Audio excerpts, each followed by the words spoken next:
itong dance instructor daw ay niloko yung kapatid ni Mayor Duterte. Sabi ni Sani Benaventura. Yes, Your Honor. Naniniwala ka ba ron sa sinabi niya na yon? Yes, Your Honor. So, kumbaga, whether totoo o hindi yon, yun yung sinabi niya. So, yun yung pinangahawakan ninyo. Ganun Yes, ba Your yun? Okay. So, wala ka ng ibang ilalahad pa na mga insidente? Ito na lang, may dalawa pa, Your Honor. Yung isa, yung barangay captain, si Gilyarte. Dito kasi, napatay si barangay captain Gilyarte ng Agdao.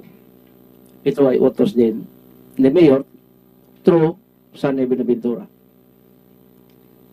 Ang malas lang dito, yung isa sa mga players namin ni Jim Tan ay napatay rin ng security noong barangay captain. At dito nag-comment si Jim Tan na mabuti napatay yun. Marami na yung alam sa atin. May isa pang insidente na pinatay namin yung isang part-time radio announcer na si Fred Soto sa utos din ni Sani Benaventura. Kasi ito critic din masyado kay Mayor. Dito ginamit namin Giduhila Brothers. Patay ito sa palengke ng Agdao. Hindi ko lang matandaan ang taon at ang buwan. Pero ito mga hapon na ito nangyari. May isang insidente na ito ay pinaka-close friend masyado ni Mayor Rudy. Ito ay si Colonel, the late Colonel Ernesto Magsaid. Nung naghiwalay sila ng landas dahil nagiging kalaban sila sa politika, pumanig si Colonel Magsaid kay Congressman Boy Nograles. Kasama niya dito yung dating mayor na si Bendy Guzman. Dito kinausap ako ni Sani Benaventura. Sinabi ni Sani na ang pot money o reward ay 5 million peso. Tinanggap ko ang kontrata. Sinabi ko kay Jim Tan na maghanap tayo ng mga imported na players.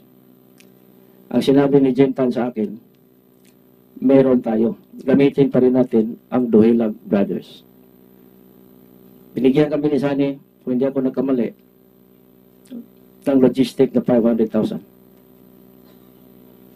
Dito bumili kami ng isang second hand na van. 2 BBR Malay Rifle. Monitor namin si Colonel Magsaid. Meron kaming insider kasi siya ang security consultant ng Victoria Plaza Mall na ang pagmamayari ay si Mr. Robert Lemso, nakalaban din ni Mayor. Ang insider namin sa kanya ay si Gary Abinoha. Dito nasiro namin ang matanda. Yung exit at entry niya ng Victoria Mall. Now, we were about to execute the plan. Nakaabang kami sa labas ng Victoria Mall. Mga 5 o'clock ng hapon. Biglang tumawag sa akin si Colonel Magsaid. Nagtanong si Colonel Magsaid kung nasaan ako. And dito, sinabi ko sa kanya, nasa downtown, pauwi na ako ng bahay. Sinabi ni Colonel Magsaid, magdaan ka sa Victoria, magkape tayo. Dito, sinabi ko kay Jim, in less than an hour, lalabas ako dito sa van, puntahan ko siya. I-execute mo ang plan dahil paglabas namin, babalik ako sa coffee shop dahil iwanan ko ang cellphone ko. Dito, i-assault niya na siya. Pumasok ako sa coffee shop, nandoon si Colonel Magsaid. At dito nag-offer siya sa akin ng kape. And then, matagal ang kanyang kinumusta lang niya ako at pamilya ko. Dahil si Colonel Magsaid ay ninong ko sa kasal. Di lang mentor, ninong ko sa kasal. At dito, may sinabi si Colonel Magsaid sa akin. Nang sabi niya,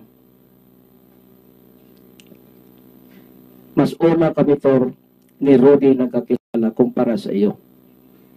For more than 30 years. At may rolling tayo. Ang sabi niya sa akin, in the business of killing, trust no one. Ang sagot ko sa kanya, yes sir. Ang sinabi pa niya sa akin, paglabas ko sa mall na ito, kung may violenting mangyari sa akin, the same mangyari sa iyo. Dito naglaro sa isip ko ang marami. It's either nag-leak ang information natin. So hindi ako kumibo, ang sinabi ko sa kanya, hindi mangyari yan, sir. Dito hindi umimik ang matanda. Tahimik kami. And then nag-usap na naman kami. Alam ko na wala siyang alam sa plano namin. Dahil alam ko ang temper ng matanda. Normal ang kanyang pagmumukha, pero parang malungkot lang siya. Kaya kung alam niya, siguro on the spot binaril na din niya ako. Dahil sa galit. Dito kumantong ang usapan namin na naging pleasant ang usapan. Maraming bagay pinag-usapan namin na ang dating ay parang father-son like manner na usapan. Hanggang sa nagsara ang Victoria Mall. Dumaan kami sa exit at ang grupo ko na naghintay sa kanya umalis na rin kasi more than 10 o'clock na ng gabi. Dito po nagpasalamat ako na walang nangyari din sa kanya.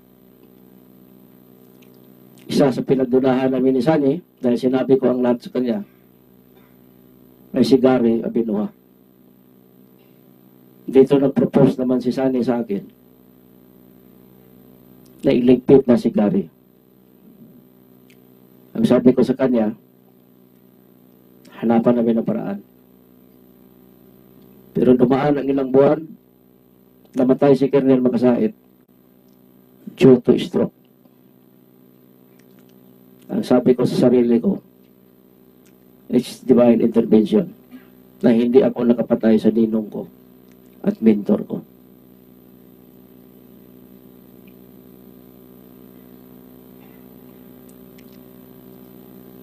Siguro, Mr. Chair, ito na lang lahat ang masaysay ko. Thank you. Maraming salamat po. SPO3 Las Cañas. Next on the line is follow-up questions. I still have 8 minutes, sir. 8 minutes. Yes, sir. Go ahead, Mabilis go ahead. na.